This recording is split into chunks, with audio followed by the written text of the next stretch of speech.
여러분 이렇게 마스크를 쓴 우리 청년들이 몇 명 보이는데 요즘 감기가 되게 유행이래요.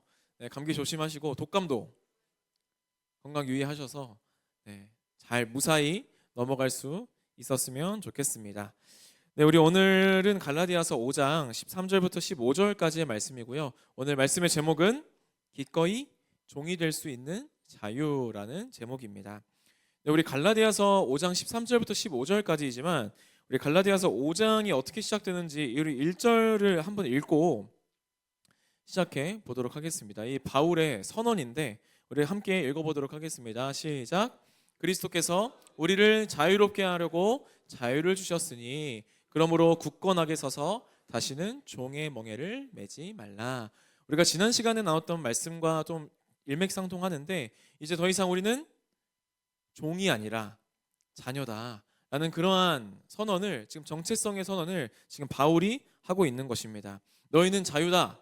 무거운 율법의 부담에서도 자유, 잘해야 인정받고 사랑받는다는 그런 압박에서도 자유, 비교와 정죄의 시선에서도 너희는 자유롭게 되었다라는 말씀을 지금 하고 있는 것이죠.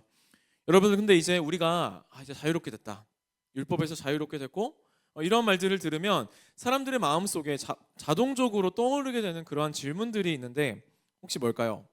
율법에서 우리가 자유롭게 됐어?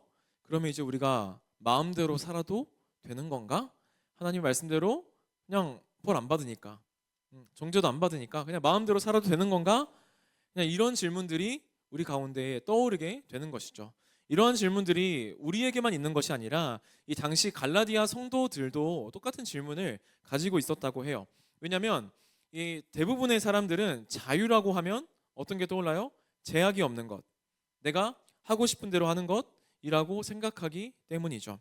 그래서 자유를 이야기하면 항상 두 가지 극단이 있습니다.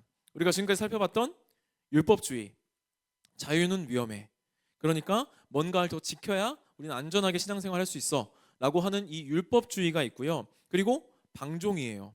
하나님 은혜라며, 벌 안 받는다며, 정죄 안 한다며, 그냥 편하게 살지 뭐, 이렇게 하는 이 방종과 율법주의의 극단의 이제 상황이 있다라는 것이죠.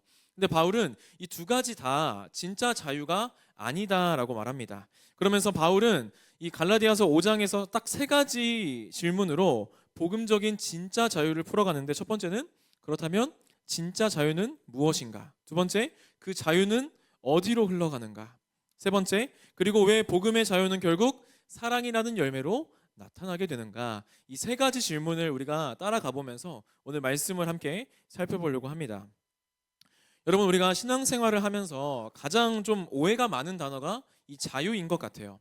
우리가 뭐 예배할 때도 자유롭게 예배한다, 자유롭게 신앙생활한다, 자유롭게 살아라, 뭐 이러한 표현이 교회 안에서도 있고 세상에서도 아주 자연스럽게 쓰이기 때문이죠. 그런데 여러분, 막상 여러분들에게 자유가 뭐예요? 자유가 뭐라고 규정할 수 있겠어요? 라고 물어보면 여러분 뭐라고 대답하시겠어요? 누군가는 간섭받지 않는 것이요, 누군가는 내가 하고 싶은 대로 하는 것이요, 누군가는 규칙과 제약이 없는 상태요 라고 이렇게 자유를 정의할 것입니다. 그런데 여러분, 이 자유에 대한 정의를 가만히 들여다보면 한 가지 문제가 있는데, 모든 사람들이 자유를 말할 때 모든 기준이 다 전부 누구를 향하고 있을까요? 나를 향하고 있다는 거예요. 내가 하고 싶은 것을 마음대로 하는 것, 내가 느끼는 것을 마음대로 느끼는 것, 내가 편한 것을 내 마음대로 하는 것, 내가 원하는 것. 그래서 많은 사람들이 다 자연스럽게 결론을 이렇게 내립니다.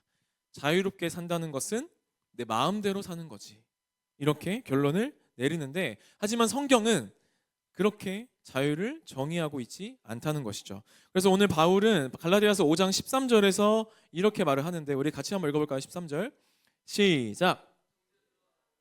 자유를 위하여 부르심을 입었으나 그러나 그 자유로 육체의 기회를 삼지 말고 오직 사랑으로 서로 종노릇하라 라고 말합니다. 바울이 지금 가장 먼저 깨려고 했던 오해가 바로 이것이에요. 여러분, 바울은 결코 너가 하고 싶은 대로 하는 것을 자유라고 부르지 않습니다. 왜냐하면 우리 마음대로 살면 어떻게 될까요? 여러분, 마음대로 한번 살아봤어요? 저 살짝 마음대로 한 20살 초반에 내 마음대로 하고 싶은 거 다 하면 살아봤는데 결국 후회밖에 안 해요. 내 마음대로 살면 결국 후회하게 되고 이제 그런 것만 이제 남는 거죠. 그런 감정들만 남게 되는 것이죠. 그래서 내 마음대로 사는 순간 나는 자유인이 아니라 실제로는 욕망의 종이 되고 말기 때문입니다. 우리는 내 마음대로 한다라고 믿지만 사실은 내 마음이 나를 끌고 다니는 것이죠. 한 가지 예를 들어볼까요? 여러분 이제 뭐 곧 대학생들 시험 기간이잖아요. 시험 기간에 내가 하고 싶은 대로 마음대로 하면 어떻게 돼요? 아, 넷플릭스 요즘 뭐 새로운 시리즈 나왔던데 밤새 보고, 자고 싶을 때 자고, 놀고 싶을 때 놀면 어떻게 돼요? 그게 자유인 것 같지만 결국은 내가 한 선택의 종이 되어버리고 맙니다. 내가 한 선택에 매여버리고 만다는 것이죠. 그게 자유인 것 같지만 결국은 내가 그 한 선택의 종이 되어버리는 것인데, 하고 싶은 대로 했는데 더 묶여버리는 상태, 그러한 상태가 되어버린다라는 것입니다. 그래서 우리가 마음대로 하는 그 순간에 내가 주인이 되는 것이 아니라 나의 욕망이 나의 주인이 되어서 나를 끌고 가는 그러한 삶을 살게 되는 것이죠. 그래서 성경은 마음대로 사는 삶을 육체의 소욕이 이끄는 삶이라고 말하는 것입니다. 그래서 왜 내 마음대로 하는 삶은 자유가 되지 못할까요? 좋잖아. 내 마음대로 살면 내가 하고 싶은 대로 하고 내가 먹고 싶은 대로 먹고 막 그렇게 마음대로 사는 삶이 왜 자유가 되지 못할까요? 내 마음대로 하겠다라는 말에는요, 이미 어떤 전제가 깔려 있어요. 어떤 전제일까요? 내가 마음이 옳다라는 그러한 전제가 이미 깔려 있는 것이죠. 내 마음대로 하겠다는 것에는 내가 생각하는 것이 이미 옳다라는 그러한 전제가 이미 깔려 있는 것입니다. 근데 여러분, 우리 마음이라는 게 얼마나 쉽게 흔들리는지 다 경험하면서 살아가시죠. 감정에 따라서 우리의 마음이 바뀌고 환경에 따라서 우리의 마음이 뒤집히고, 그 어떤 한 사람이 했던 그 한마디 때문에 하루가 기분이 다 망쳐버리고 마음이 혼란스러워져 버리는 그러한 경험을 우리는 하면서 살아갑니다. 그래서 우리는 마음대로 사는 사람은 결국 환경과 감정의 종이 되는 것입니다. 고작 내 게시물에 좋아요가 몇 개 눌렸나에 내 하루가 흔들리게 되고, 직장 상사의 말 한마디에 내 자존감이 막 바사삭 무너지게 되고. 여러분, 이게 자유입니까? 이게 자유예요? 전혀 아니죠. 겉으로는 자유롭게 보이는데 실제로는 우리의 욕망에 묶여 있는 것입니다. 그래서 성경은 자유가 하고 싶은 대로 하는 것이 자유가 아니라 너희를 누가 지금 다스리고 있느냐의 문제라고 말합니다. 내가 내 마음을 따라가면 나는 내 욕망의 종이 되지만, 하나님이 나의 주인이 되시면 나는 의의 종이 되고 사랑의 종이 되고 생명의 종이 되어서 진짜 자유함, 세상의 그 어떤 것에도 매일 수 없는 진짜 자유함을 누리면서 살아간다는 것이죠. 그래서 성경이 말하는 자유는요, 우리가 흔히 생각하는 하고 싶은 대로 하는 것이 아니라 해야 할 것을 기쁨으로 선택할 수 있는 능력이 성경이 말하는 진짜 자유입니다. 다시 말하면 해야 할 것을 기쁨으로 기꺼이 선택할 수 있는 능력을 성경이 말하는 진짜 자유다라고 할 수 있습니다. 우리가 죄 아래에 있었을 때는 어땠을까요? 우리가 아무리 선한 것을 알고 있어도 그걸 선택할 힘조차 없었다는 거예요. 그러니까 죄의 지배 아래에 있을 때에는 우리가 원해도 못하는 상태, 마음이 끌려가는 대로 그렇게 살아갈 수밖에 없는 그러한 상태였다라는 것이죠.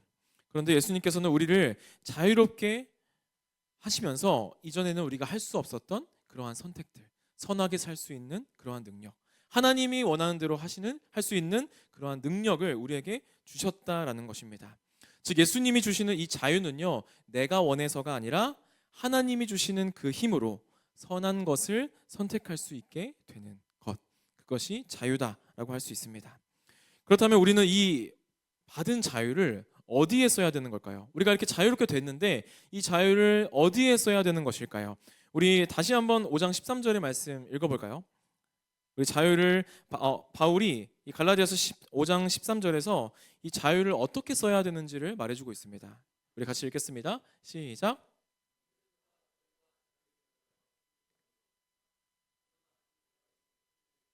삼지 말고 오직 사랑으로 서로 종노릇하라. 우리 13절 말씀을 보면 뭔가 조금 모순돼 보여요. 너희가 자유롭게 되었는데 끝은 뭐 하래요? 서로 종이 되래요.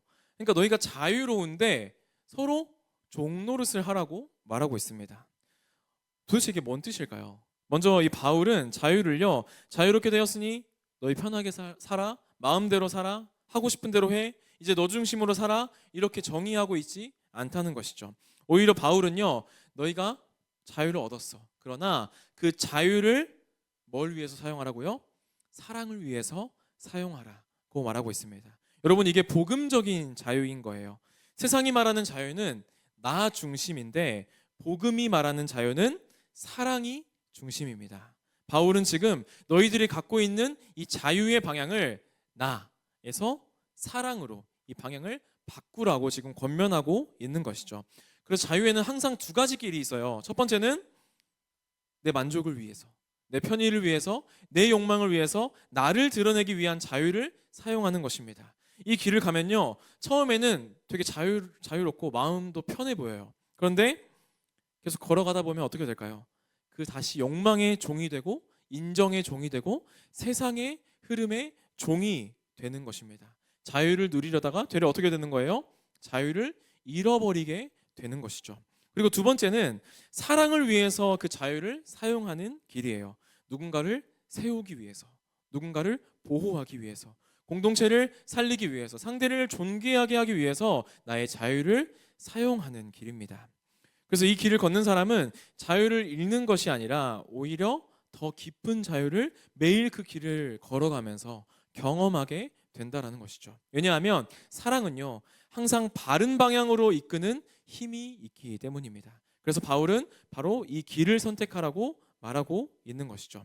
그런데 우리가 여기서 오해하면 안 되는 것이 한 가지 있는데, 사랑으로 종노릇하라라는 것이 억지로, 그러니까 하기 싫은데 진짜 종처럼, 그러니까 종 노릇을 하라는 게 진짜 종처럼 하기 싫은데 하라니까 막 억지로 하는 그러한 책임감으로 쥐어짜라는 그러한 의미가 아니고요. 그런 의미였다면 바울이 절대 자유라는 단어와 종노릇을 연관시키지 않았을 것입니다.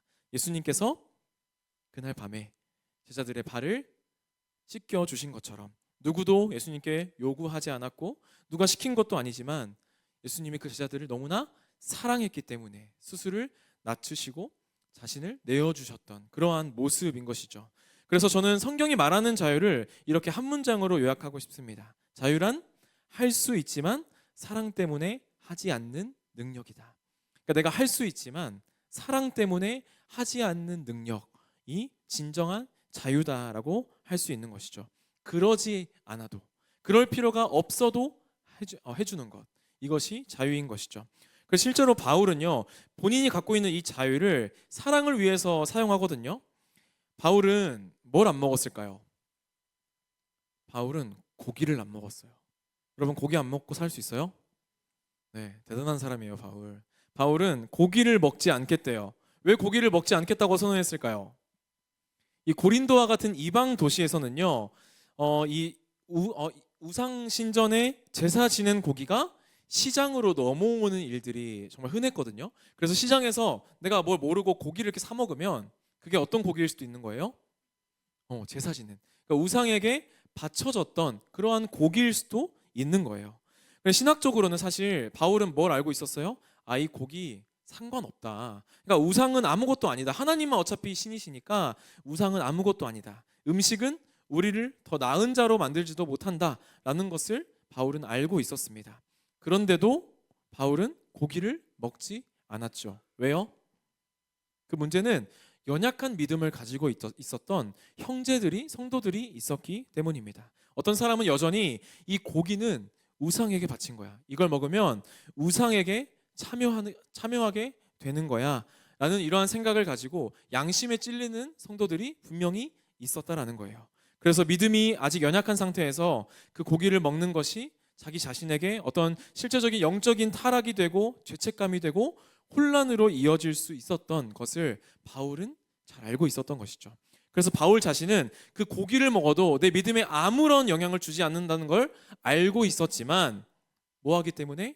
그 믿음이 약한 성도들을 사랑하기 때문에, 그 믿음이 약한 성도들이 나 때문에, 내가 고기를 먹는 모습 때문에 실족할까 봐 고기를 아예 먹지 않겠다라고 선언한 것입니다. 이것이 사랑으로 종노릇하는 자유다라고 할 수 있는 것이죠. 두 번째 바울의 모습이 있는데요. 여러분, 우리가 저와 같은 목회자들은 교회에서 이제 성도님들이 주시는 그 사례비로 이렇게 우리의 생계를 이어갑니다. 바울도 그 시대에 사도로서 교회에서 물질적인 도움을 받을 권리가 있었을까요? 없었을까요? 있었어요. 그러니까 바울 사도들은 사역에만 열심을 내주세요. 그거에 필요한 물질적인 후원은 교회들이 하겠습니다 하고 이렇게 물질적인 후원을 받을 권리가 있었습니다. 다른 사도들도 그렇게 했고요. 그 자체로는 아무런 문제가 없었다라는 것이죠. 이 고린도라는 도시가 계속 문제가 돼요. 이 고린도라는 도시에는 뭐 지금의 약간 유튜버, 뭐 연설가, 아니면 뭐 아프리카 BJ 뭐 이런 것처럼 이제 길을 막 떠돌면서 자신의 철학이나 뭐 웅변 같은 걸 하면서 이제 그걸 들으면 돈을 받는 그러한 시스템이 있었거든요. 그래서 웅변가들, 철학자들, 뭐 떠돌이 강사들이 돈을 벌기 위해서 사람을 모아서 연설을 하고 강의를 하고 돈을 받는 그러한 문화가 고린도 도시에 있었다라는 거예요. 그럼 만약에 이런 거 봤을 때 바울이 만약에 복음을 선포하고 그 교회들에게 돈을 받으면 어떤 오해를 하게 될까요? 야, 저 사람도 돈 때문에 저렇게 말을 열심히 하는구나. 아니면 복음도 또 다른 철학 상품인가 보다 하는 그러한 오해를 이 바울에게 일으킬 수 있었다라는 것이죠. 그래서 바울은요, 이 복음이 오해받지 않기 위해서 자신이 누릴 수 있는 너무나 당연한 권리임에도 불구하고 그것을 내가 사용하지 않겠다라고 말합니다. 우리는 이 권리를 쓰지 않고 복음에 아무 장애가 없게 하려 함이라라고 고린도전서 9장 12절을 통해서 말하고 있죠. 사도의 권리가 있는데도, 자신이 누릴 수 있는 자유가 있는데도 뭐 때문에? 복음 때문에, 그리고 그 복음에 대한 사랑 때문에 오해가 생기지 않게 하려고 스스로를 내려놨던 것이죠. 이것이 자신이 가지고 있던 그 자유를 뭘 위해 쓴 거예요? 사랑을 위해 쓴 모습입니다. 그래서 바울이 자신의 삶으로 보여준 이 자유의 핵심이 바로 이것입니다. 우리에게 주어진 이 자유라는 것이 절대 자기중심적인 그러한 힘이 아니라 사랑을 위해서 나를 기꺼이 제한할 수 있는 그러한 능력이라는 것이죠. 여러분, 우리는 어떤 시대를 살아가고 있어요? 내가 가진 권리를 되게 중요시하고 내세우는 그러한 시대를 살아가고 있잖아요. 내 시간은 내 거고, 내가 가지고 있는 물질은 내 거고, 내 감정도 내가 지켜야 되고, 내 인생 내가 사는 거고, 내가 저 사람을 왜 신경 써야 되냐고 말을 하는 그러한 시대를 우리가 살아가고 있습니다. 복음은 그 권리에 대해서 부정하진 않아요. 오히려 너는 그 권리를 가진 사람이다 라고 말합니다. 하지만 이어서 이렇게 말하죠. 너희에게 주어진 그 자유, 그 권리를 무엇을 위해 사용해라? 무엇을 위해 사용해라? 사랑을 위해 사용해라 라고 말합니다. 여러분이 얼마나 자유로운 사람인지 보여주는 가장 정확한 방법은요, 내가 가진 그 자유를 나를 위해서만 쓰는 것이 아니라 사랑을 위해 사용할 수 있는지로 여러분 드러나게 됩니다. 그래서 바울이 말하는 진짜 자유인의 모습은 이런 모습이죠. 나의 시간과 물질을 나를 위해서만 사용하지 않고 기꺼이 필요한 곳에 플로잉할 수 있는, 흘려보낼 수 있는 그러한 모습이 있는가? 나의 취향을 기꺼이 다른 사람을 위해서 양보할 수 있는가? 내 기분이 너무 안 좋아도 내 기분을 조절하고 나의 권리도 내려놓을 수 있는가? 이러한 기준으로 우리가 정말 참된 자유를 사랑을 위해서 사용하고 있는가를 우리가 발견할 수 있다는 것이죠. 여러분, 여기까지만 들으면요, 누구나 이런 질문을 할 것 같아요. 목사님, 뭐 이게 실제로 가능하긴 해요? 나를 죽이고 내 자유를 나를 위해 사용하지 않고 다른 사람을 위해서, 사랑을 위해서 사용한다는 것이 뭐 말로는 알겠는데, 정답인 건 알겠는데 내 힘으로 됩니까? 라는 이러한 질문이 나올 수 있습니다. 맞아요, 여러분. 당연히 안 되는 게 맞습니다. 저도 안 될 때가 참 많거든요. 우리 인간의 본성은요, 절대로 사랑으로 서로 종노릇 할 수가 없는 그러한 존재예요. 그런데도 바울은 뭐라고 하고 있어요? 너희 그래도 서로 종노릇하라 라고 말하고 있죠. 왜일까요? 그 이유는 단 한 가지입니다. 사랑으로 우리가 서로 종노릇하는 그러한 삶은요, 우리의 어떤 의무가 아니라 정체성, 우리가 가지고 있는 정체성에서 나오는 삶이기 때문입니다. 다시요. 사랑으로 종노릇하는 삶은요, 우리의 어떤 의무에서 나오는 것이 아니라 우리의 정체성에서 나오는 삶이기 때문입니다. 바울은요, 야 너희 억지로라도 사랑해봐, 너희 좀 참고 섬겨봐 라고 말하지 않습니다. 이런 식의 명령은 뭘까요? 도덕이고 윤리이고 종교에 불과합니다. 그런데 바울의 요청은 항상 늘 순서가 있어요. 뭘까요? 너희는 자유다, 너희는 하나님의 아들이다 라고 정체성을 먼저 선언한 후에 그 다음에 그 정체성에 걸맞는 삶을 요청하는 것이죠. 그러니까 순서가 정체성을 먼저 선포하고 그 정체성에 따른 삶을 요청하는 이러한 순서로 지금 계속 말하고 있거든요. 그래서 종처럼 살아라가 아니라 너는 자유인이니 자유인답게 살아라. 너희가 희생해라가 아니라 너는 이미 사랑받는 자녀이니 사랑을 흘려보내라. 섬겨라, 좀 제발 좀 섬겨라 라고 하는 것이 아니라 너는 아들이니까 아들의 마음으로 섬겨라. 정체성을 먼저 선언하고 그 정체성에 따른 요청을 자연스럽게 하고 있는 것이죠. 그래서 사랑으로 종노릇하는 그러한 삶은요, 우리가 억지로 하는, 내가 하기 싫은데 하는 그러한 도덕적인 수양이 아니라 우리가 가지고 있는 그 정체성, 우리가 계속 갈라디아서의 말씀을 살펴보면서 계속 살펴봤던 그 정체성에서 흘러나오는 자연스러운 열매라는 것이죠. 여러분, 이 순서가 너무너무 중요해요. 정체성을 먼저 알고 그 정체성에서 흘러나오는 그러한 요청들을 우리가 살아내는 것. 여러분, 혹시 누군가를 의무감으로 사랑해 본 적 있으세요? 의무감으로? 내가 진짜 사랑하고 싶지 않은데 그래도 의무감으로 사랑해 봐야지 하고 사랑해 봤을 때 여러분, 처음에는 조금 가능해요. 어느 정도? 뭐 한 달까지는 가능한 것 같아. 근데 그 뒤에는 어떻게 돼요? 점점 사랑이 고갈되고 지치고 서운해지고 왜 나만 이렇게 해야 되지? 라는 이러한 생각이 따라옵니다. 뭘까요? 의무로 하는 사랑은 오래 갈 수 있어요, 없어요? 의무로 하는 사랑은 오래 갈 수 없다는 것이죠. 근데 은혜는 다르죠.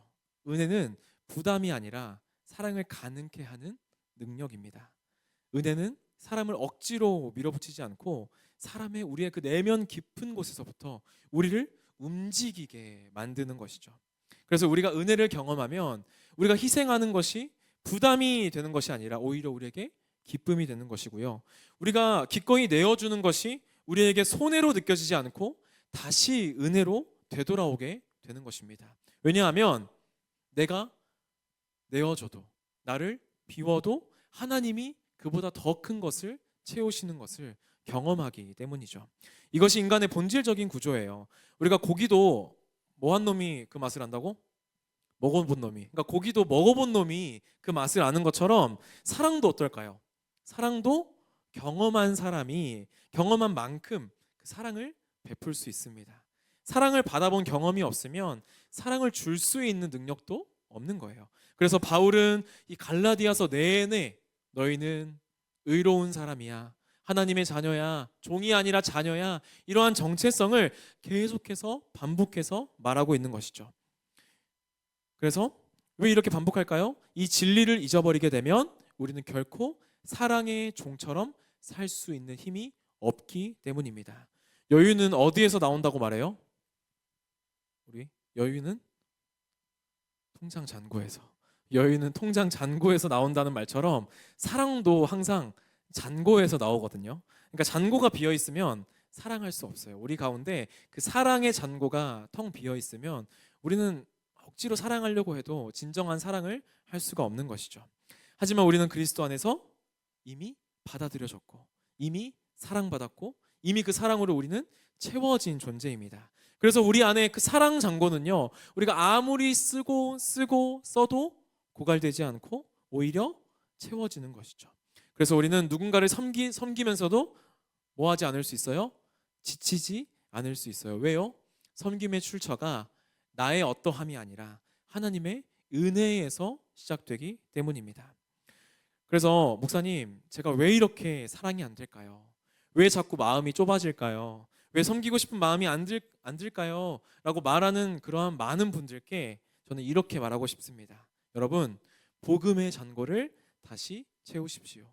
여러분의 정체성을 다시 되새깁시오. 우리가 사랑하지 못하는 진짜 이유는 우리가 못나서도 아니고 상황 때문도 아니고 지쳐서도 아닙니다. 우리의 뭐가 흔들렸기 때문이에요? 우리의 정체성이 흔들렸기 때문이죠. 그래서 우리는 매일 이렇게 고백해야 되는 거예요. 나는 사랑받는 자녀다.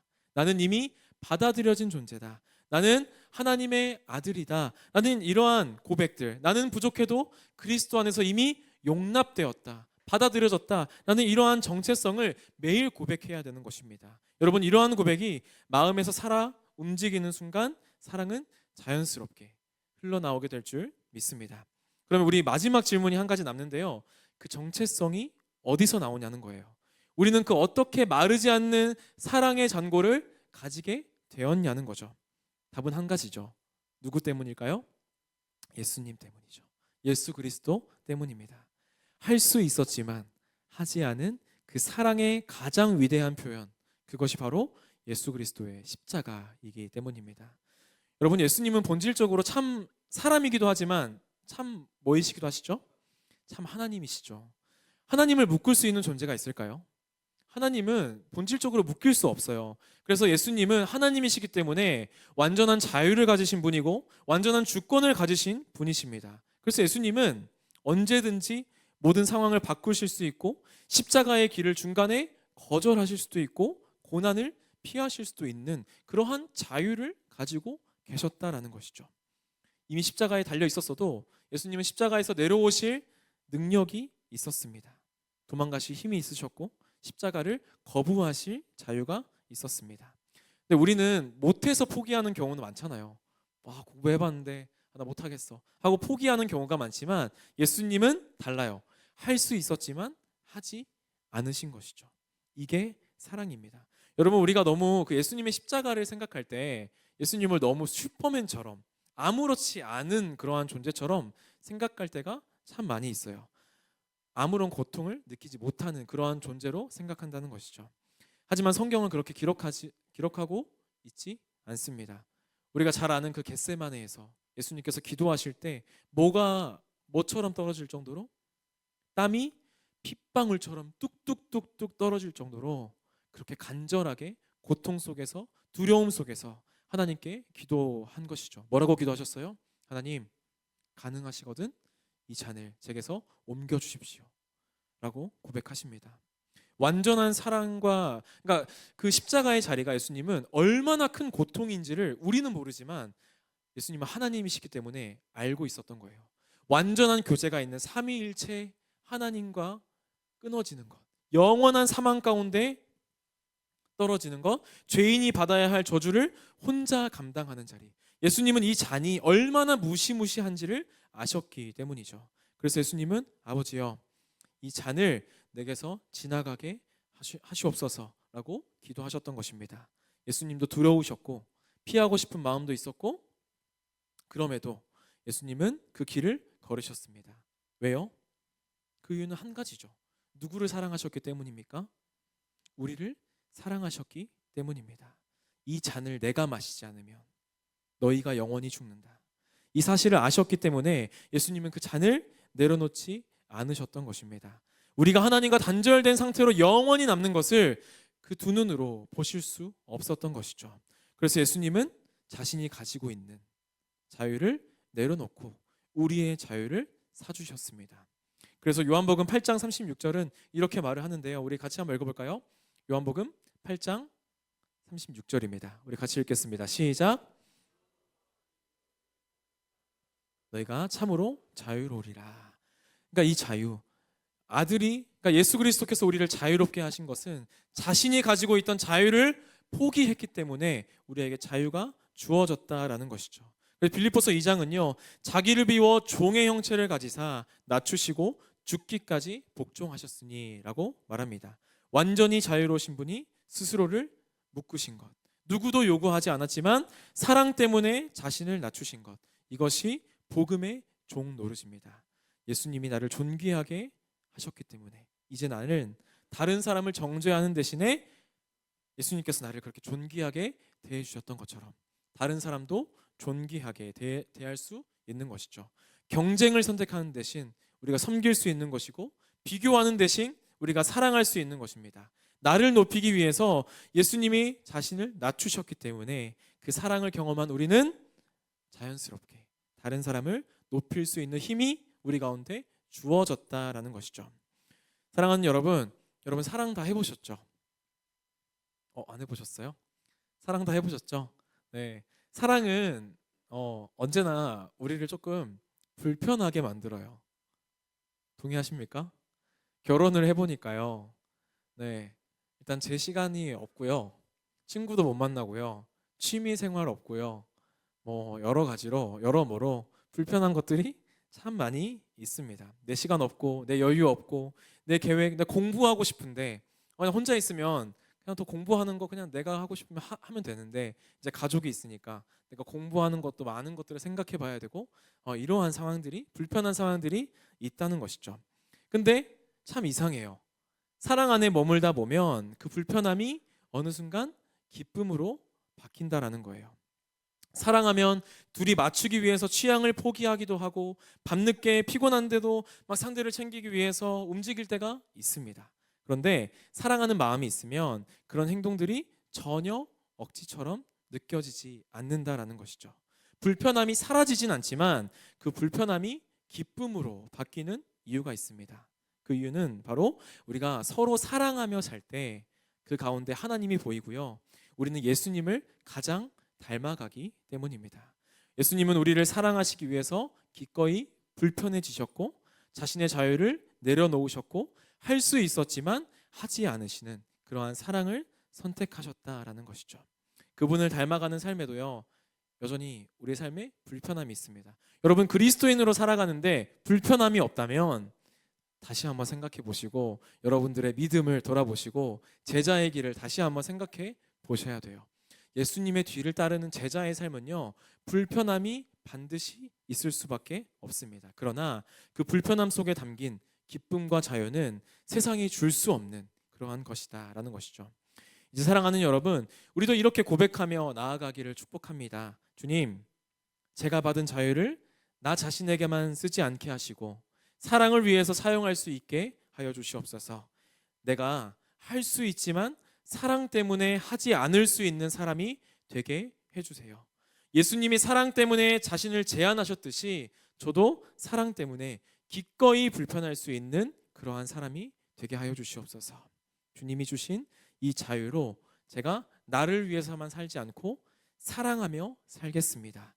이러한 믿음과 고백 위에 여러분들의 걸음이 세워지기를 주님의 이름으로 축복합니다. 사랑을 선택하는 삶, 사랑으로 서로 종로를 타는 삶, 이것이 그리스도인들에게 주어진 삶이고 이것은 우리의 어떠함으로 억지로 하는 삶이 아니라 우리의 정체성을 기억할 때 자연스럽게 흘러나오는 그러한 삶인 줄 믿습니다. 여러분들의 평생의 삶이 이러한 정체성을 가지고 사랑을 흘려보내는 그러한 삶이 되기를 주님의 이름으로 소망합니다. 우리 이러한 고백을 가지고 우리 함께 찬양하도록 하겠습니다. 오직